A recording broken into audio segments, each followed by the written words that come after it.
Hi, everyone. Welcome to Wellness Chats with Nisha for the Stigma-Free Society.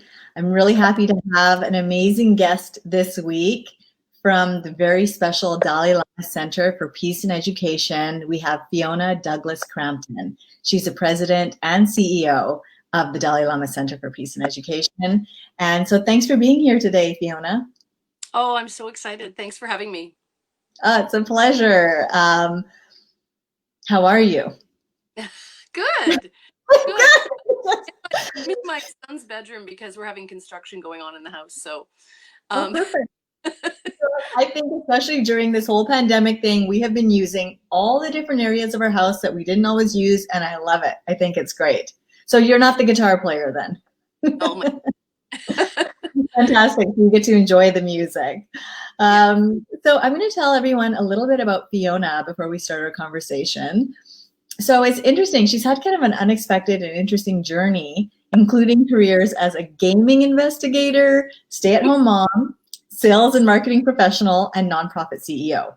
And so when talking of her current role, which is super cool, she'll say that it seems like the universe moved me here, which I think is very powerful. And I really believe in that.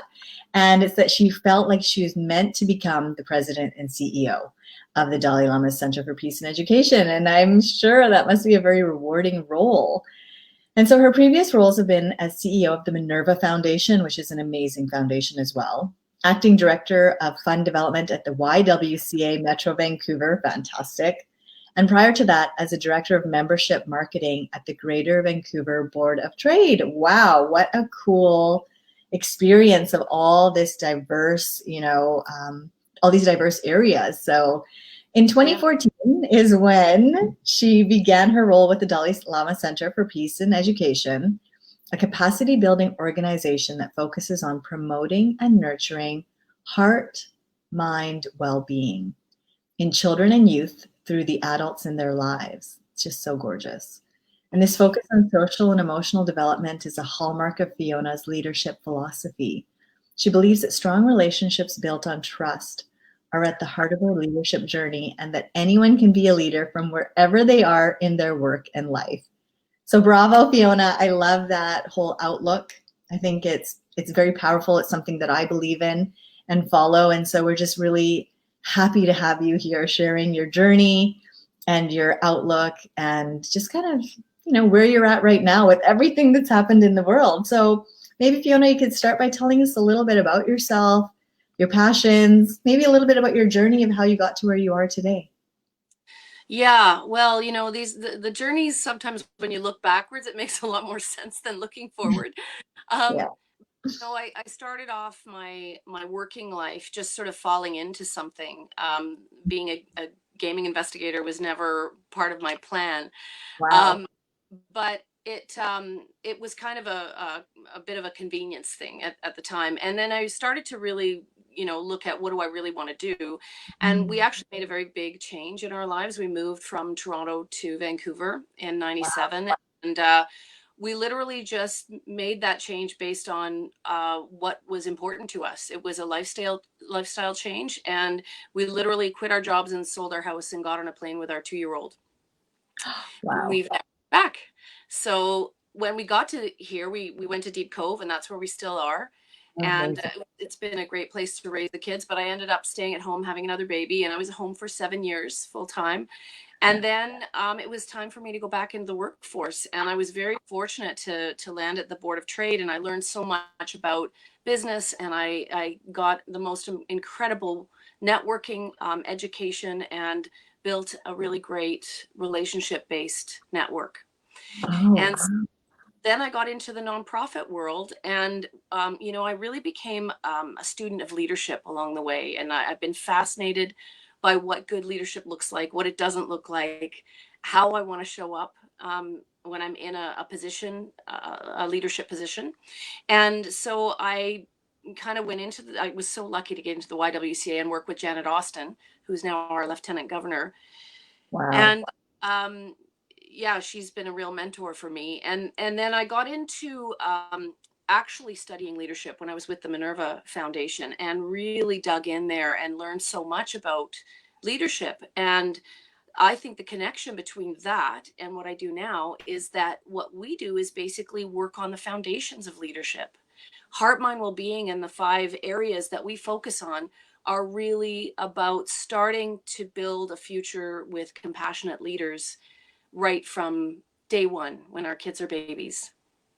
Oh, I think that's just so powerful and meaningful.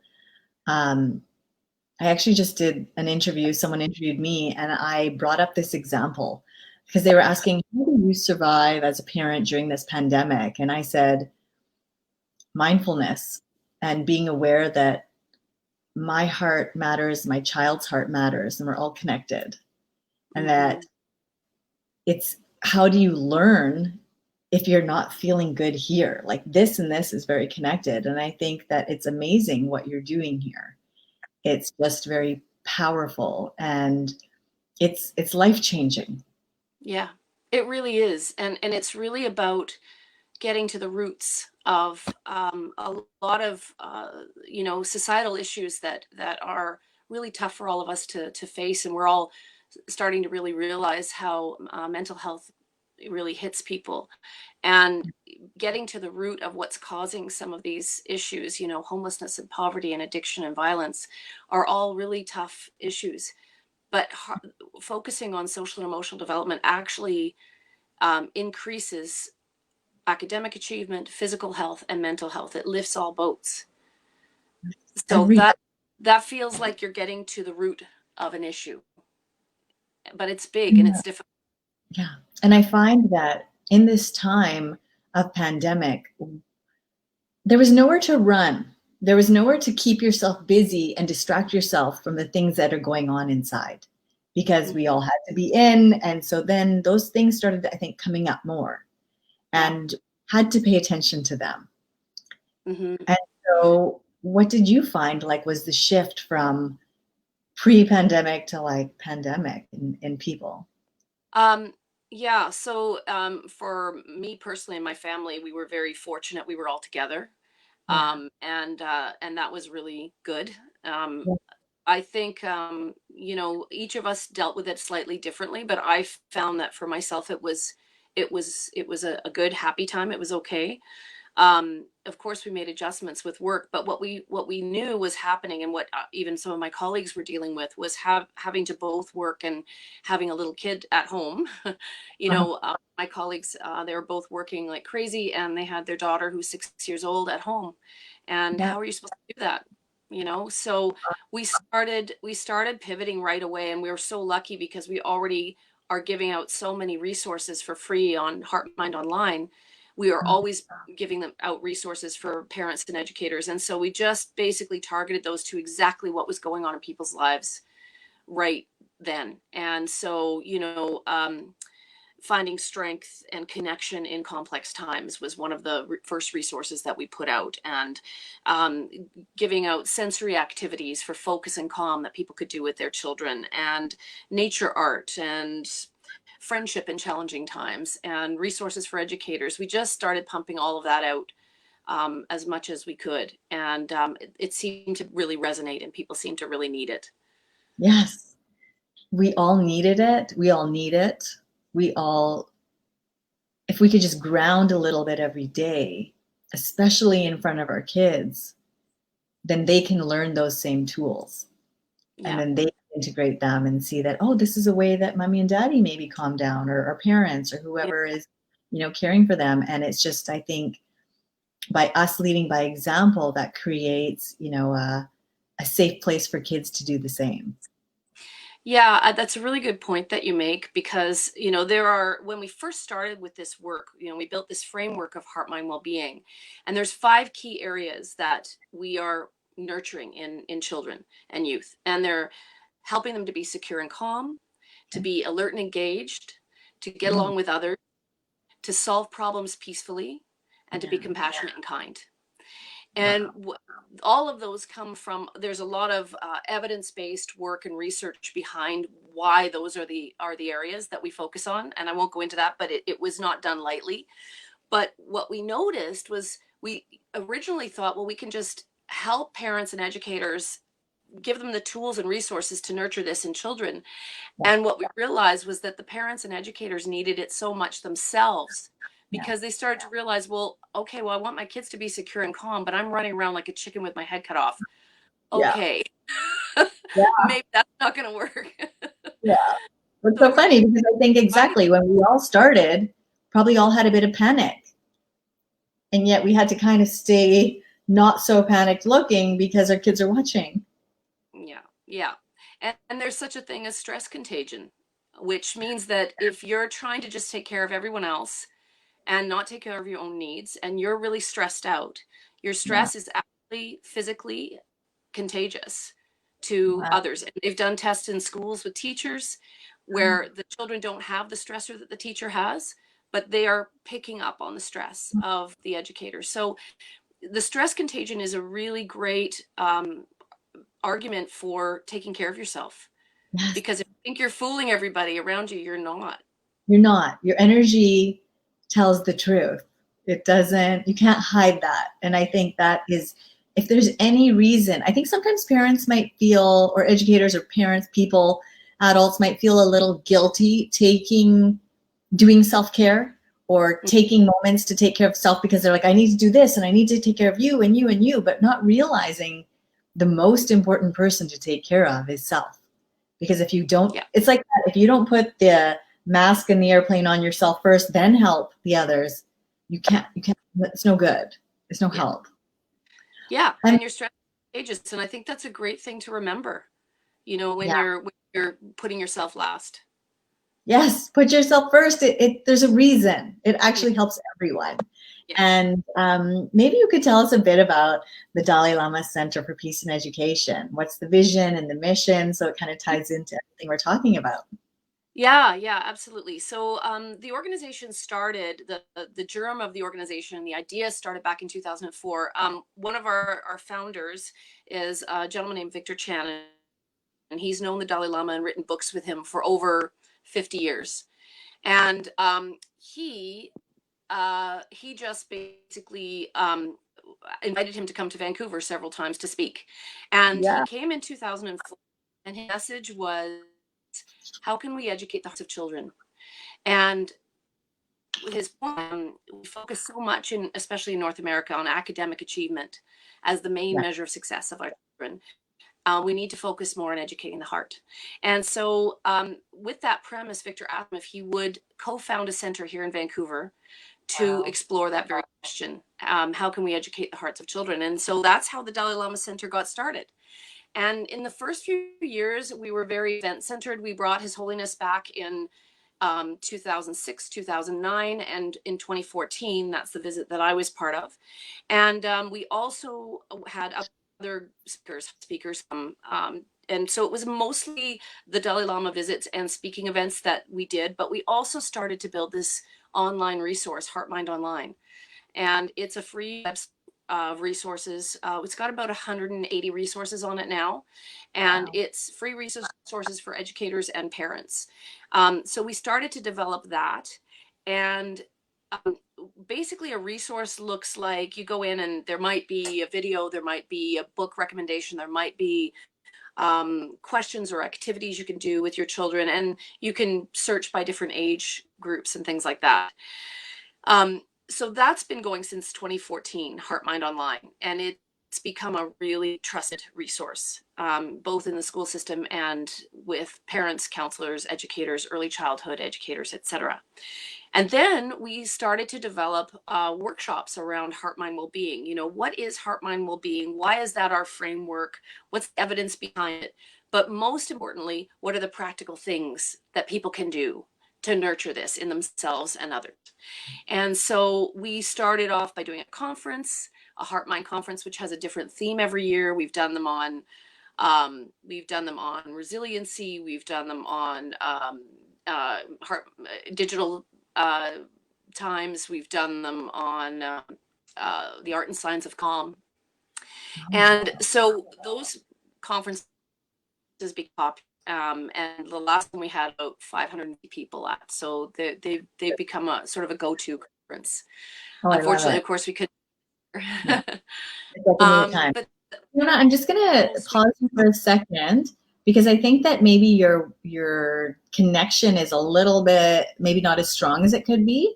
Maybe try turning off like the computer. Maybe that might be pulling some Wi-Fi. Yeah, I think I need to plug my phone in actually. Oh, yeah.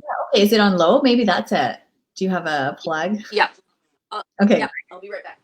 Thank you. So as we just pause, we just want to make the most of our viewing, and that sometimes technical things happen. I think it's fun. It's funny that as a parent, and one of the stresses during this pandemic has been figuring out how to use technology, but then also realizing that when things do go wrong, not to stress, that it's just part of the journey, and that sometimes I just give ourselves a pat on the back that, wow, we are doing this and we're making things happen, even with all these technical things that have just come at us so quickly. Great job, Fiona. Okay. Okay, I excellent. didn't expect the phone, so I my know, phone you just was never know, right? So it might not even be charged, yeah. And then what you could also maybe do, if it's still kind of a little, you could even go off, unless I think, yeah, it's probably just that it wasn't plugged in. You can also try going off your Wi-Fi and just going on to LTE sometimes. That helps for a stronger connection. Let's see how that is. okay. Okay. How's that? Thanks, everyone, for staying with us. I know that these technical things, they happen. And so we're talking to Fiona of the Dalai Lama Center for Peace and Education. And we're talking to Fiona Douglas-Crampton. And, she's talking about the importance of heart-mind well-being and how it's all connected. Yeah, I think it's a bit better. Yeah, I think we see you now. I think you disappeared for a bit, but we can see you. You're frozen. But let's see. Yeah. Can you see me? Can you hear me? You're frozen. I'm frozen too? Yeah, Oh, no. I think you're coming back. Okay, let's see if maybe the power comes back. Can you see me? Okay. Yeah. I'm moving. Okay, you're not quite moving yet. Maybe your phone's just going to charge up. But we can hear you, so that's a good thing. Okay. Okay, so maybe we'll just kind of keep talking. Let's see how this goes. Let me see if I wonder if there's anything I can do on my side. Oops. Okay. There, I think, are you back, Fiona? I can see you, but you're not moving. And oops. But I can't hear you. Can you see me? I can see you. It's a frozen screen, but I see you. But I can hear you, so that's good. Okay. Okay, well, let's just keep going with this, okay? And maybe if your phone charges up, maybe we'll get the movement coming back. So it's interesting. Okay, so if we go back to even talking about in 2014, you began your role with the Dalai Lama Center. And what's so interesting is that, I don't know if you remember this, but I met you in 2014 at the Dalai Lama's visit to Vancouver, and that I was like a host with the family at the Shangri-La, where we hosted all these CEOs, and we set that up so that the Dalai Lama could meet that and have that place, and that Chris Anderson from TED was also there, interviewing him in the next room. And it was super powerful because I remember the message of that time even was like, look, people of the community, leaders of the community, know that you have power in supporting that mind-heart connection for children, learning connection. And I remember thinking, wow, that is a very powerful message, that we're all responsible. We're all part of this. And I love that still continues today. Like, that message is still as strong, if not stronger now. Yeah, I think one of the changes that's happened in the last couple of years is people are starting to understand, especially in business, that Yeah. there's an intersectionality between, business can no longer operate as a separate thing, Yeah. and capitalism can't operate as a separate thing. No. It is, we're all connected. Your business is connected to your family and your children, and business is connected to the community, and we can't separate all that out. As much as we might like to, sometimes we can't. And so No. businesses are starting, I think, to realize that they have a responsibility Yeah. to promote social and emotional development within their teams, in their leadership, and also in the community. And it's such a powerful message, right? That, and maybe it's something that leaders hadn't even thought of. And yet, once it's presented to them, something can click, something can change, and they can say, like, oh, if I just helped out here or helped a little there, I'm connected to my community. My community is me. I am my community. And I think that's powerful. And I feel that you also have this like philosophy within you. So maybe you could talk a bit about your leadership philosophy that kind of like connected you into this role as CEO and president.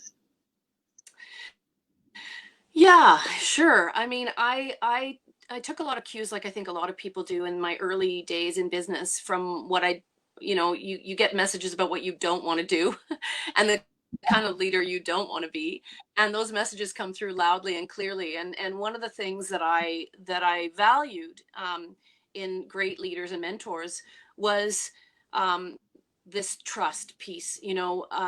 Being the type of person who will do the right thing when no one's looking, Yeah. and being trustworthy, but also, as a leader, trusting people, beginning with trust, as opposed to just, well, I'll trust you once I've tested you a few times, then I'll trust you. But I always Right. begin with trust. I think that's important. Wow. So my leadership, the sort of the main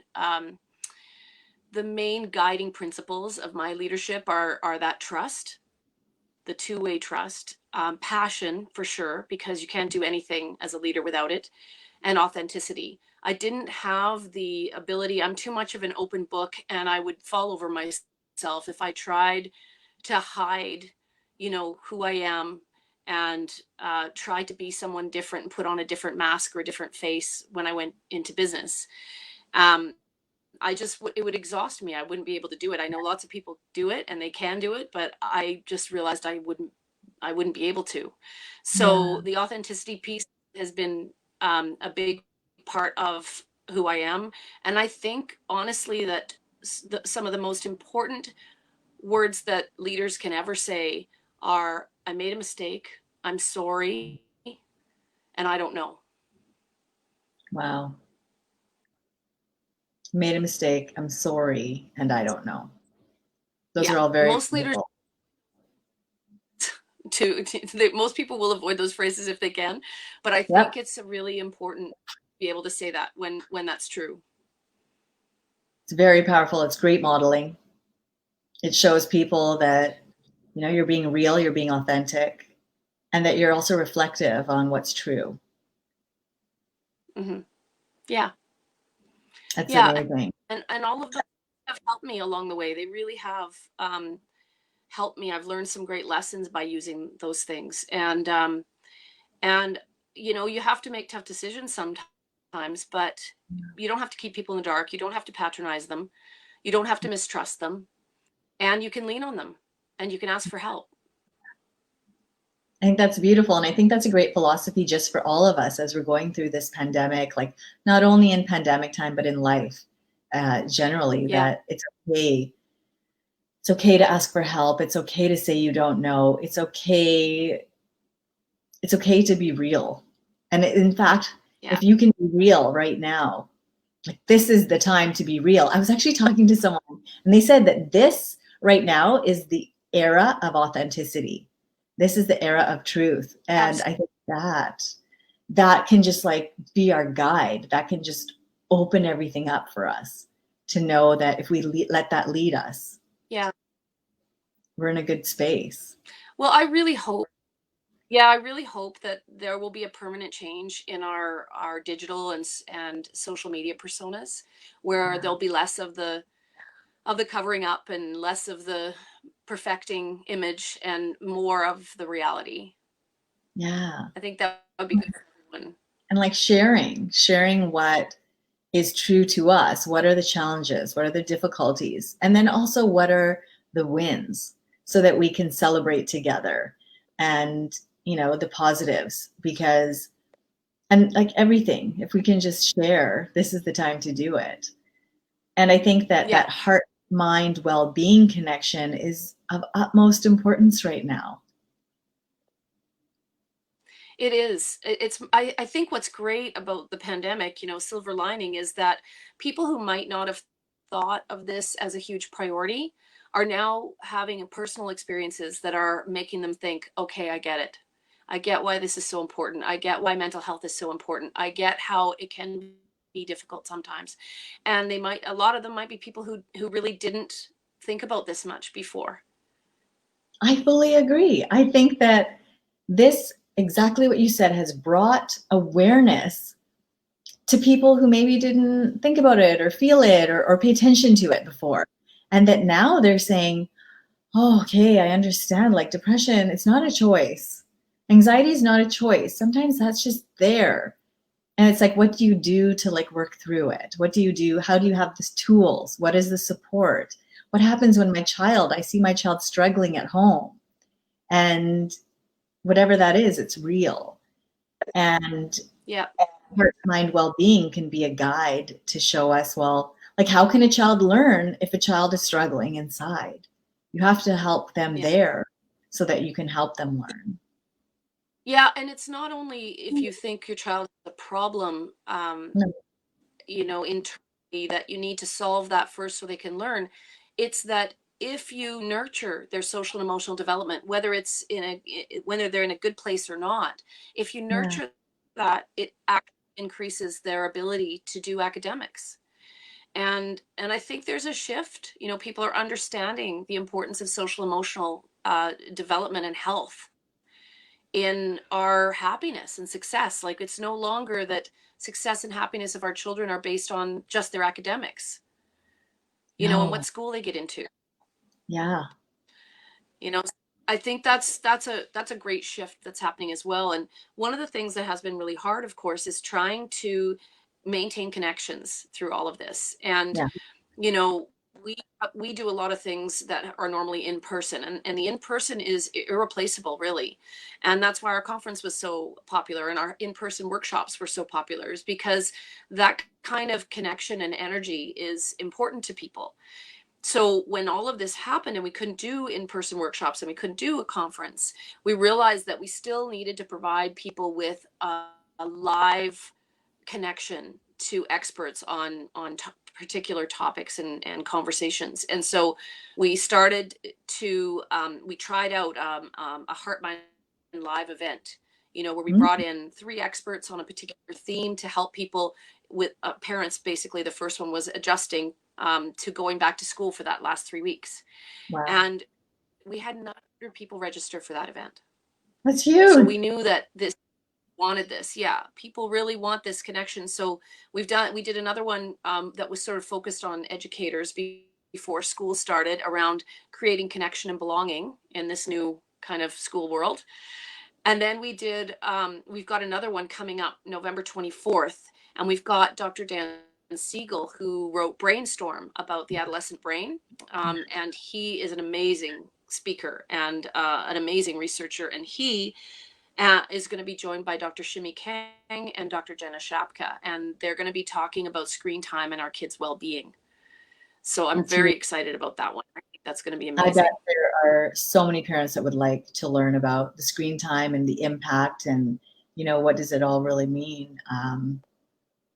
Because that's also a new part of our world that just increased because we were all in. So I think that's amazing. So that's a way that you and your organization has shifted and pivoted during the pandemic in order to still help families and educators navigate this, is that you did more online and brought the experts to them they couldn't meet in person, which probably even opened up to so many more people, which is fantastic. Well, that is the great thing. One of the first Heart Mind Live webinars that we did, somebody piped in and said hello from Indonesia. Wow. So that was fantastic that that happened. Yeah. I love it. And Fiona, if it's okay, I'm just going to go for like 5 minutes more because I know that we had some technical difficulties, if that's okay with you. Absolutely. Okay, fantastic. We'll Absolutely. keep I'd love to. Okay, amazing. So I think this is really all very important in that I think families, parents can really learn from all of this. And so maybe you could tell us about some of the programs that the Dalai Lama Center offers. So like the workshops, the parenting Yeah. projects, like what else do you have? Oh, you're back. I see you. Oh, good. A little Yeah. So we have the Heart Mind Conference, of course, but of course that has been replaced right now by these smaller Heart Mind Live events, which, as you said, I mean, we can have several hundred people on them, and we can have people from all over the world. So that's great. We're going to continue to do those quarterly for now, and like I said, there's one on November 24th. We offer these by donation, so that's really helpful for people. And then we also have a suite of Heart Mind Wellbeing workshops. So like we have a foundational workshop that we normally do as a half day, and about heart mind well-being, learning about the different aspects of it, and practical tools you can use with the children in your life. And wow. then we have more specific ones, like a focus on adolescence, or a caring for you workshop, or ones particularly for parents.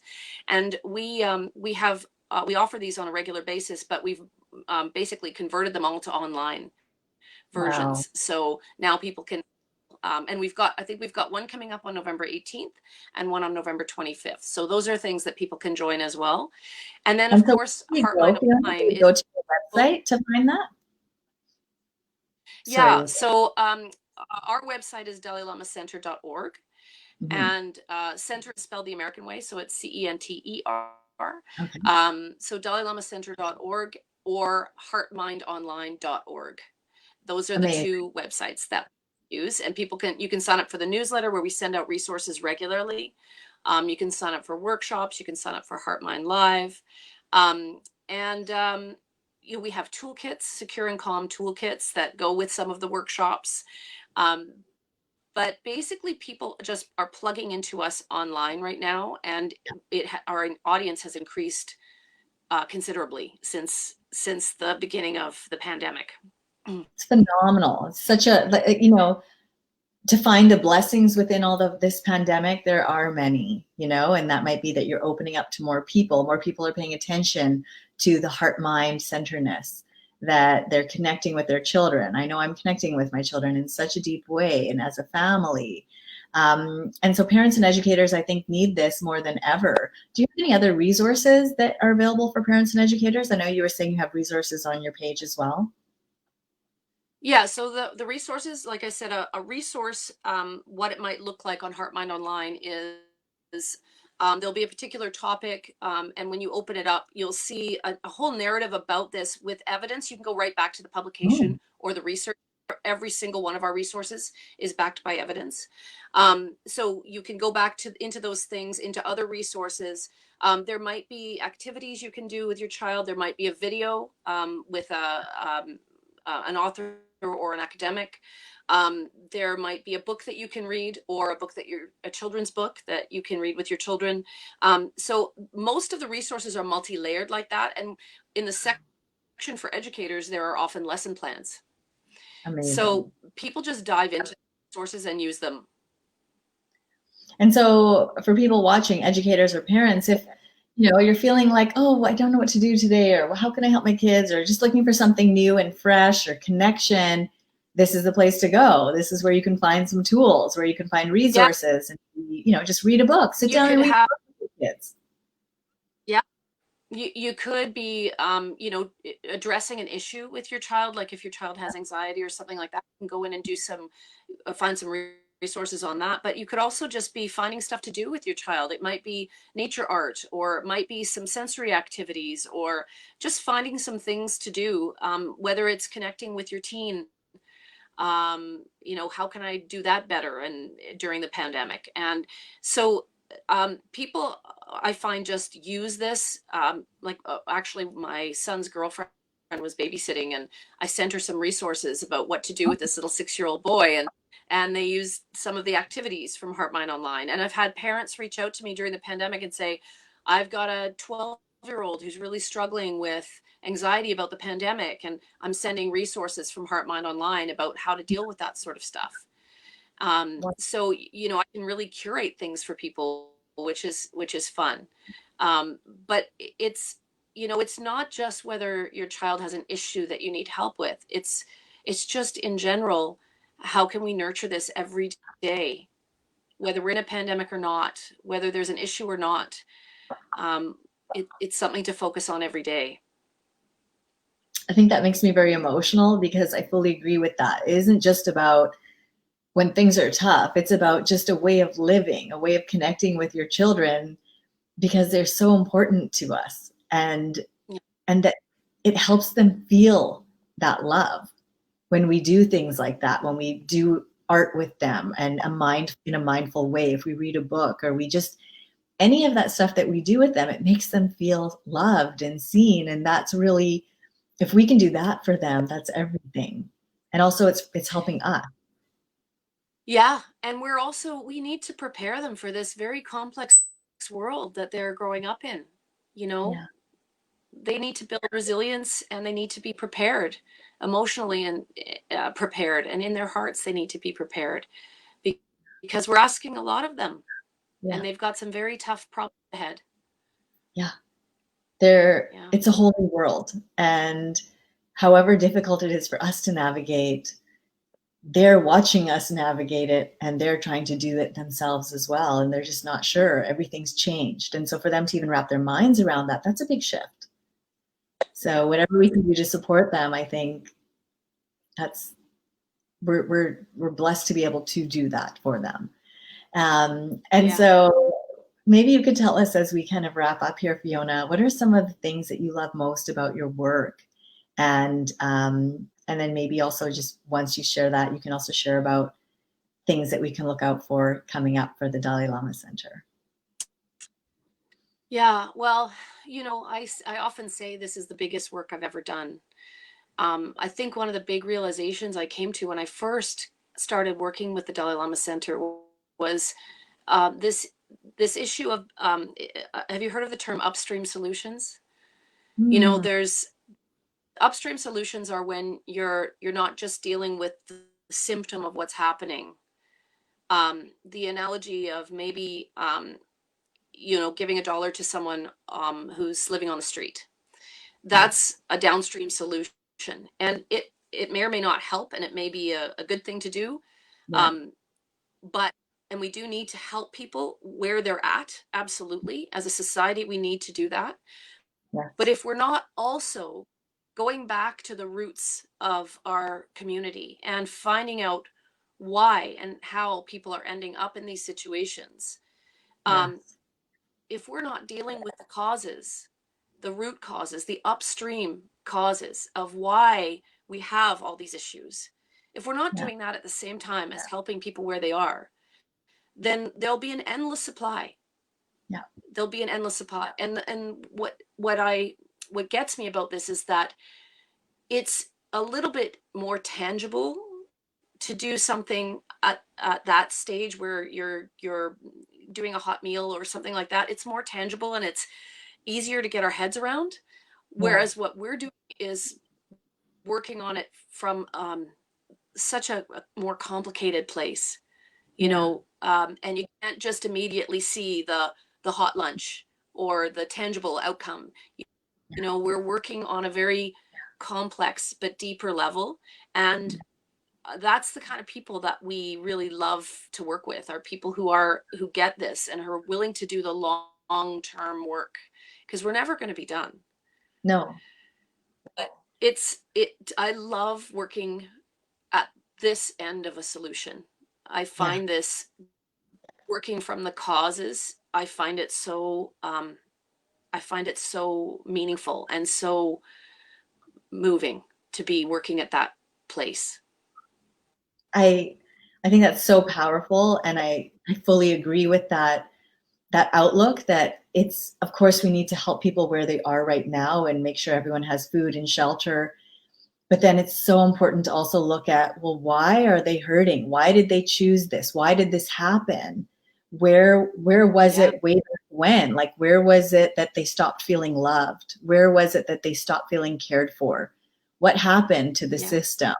What happened to the people around them that they weren't able to focus on maybe this yeah, child because of their circumstances and situations? So I really value that you say that and take that perspective. And if we could all look at it from that perspective, maybe we could be compassionate to help others and not look at it yeah, like, well, that's their fault. No, it's all of our responsibilities. Something's happened in the way yeah. we've set up our society. Yeah, I mean, we need to focus more on healthy families and healthy Yeah. educators and a healthy community around a child. Yes.